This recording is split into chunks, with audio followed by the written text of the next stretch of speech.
పప్పులోకి శనగపప్పు చట్నీ అండి. శనగపప్పు చట్నీలోకి ఎండు వేస్తున్నాను, పచ్చిమిరకాయలు ఎండు.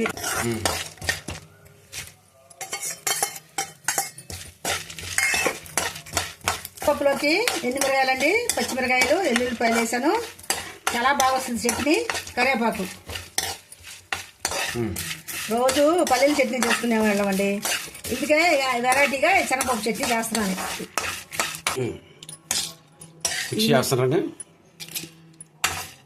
కొంచెం కల్లుప్పు వేసుకోవాలండి ఈ చట్నీలో. మిక్సీ జార్ చేసుకుంటే శుభ్రంగా చక్కగా చాలా బాగుంటుందండి చట్నీ. అయిపోయిందండి చట్నీ. ఇది తాలింపులు వేసుకోవాలి. ఇది చాలా బాగా వచ్చిందండి.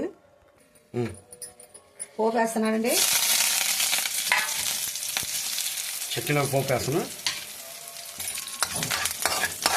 పోపు అయిపోయిందండి. అందులో వేస్తాను చట్నీలో పోపు వేస్తానండి. శనగపప్పు చట్నీ దోశల్లోకి రెడీ అయిపోయిందండి. చాలా బాగా వచ్చింది. చాలా టేస్ట్గా ఉంటుంది. కందిపప్పు పచ్చడి చూడండి, పోపేసారు ఎంత బాగుందో, ఎంత రుచిగా ఉంటుందో. ఇలా చేసుకొని తినండి అమ్మా మీరు కూడా.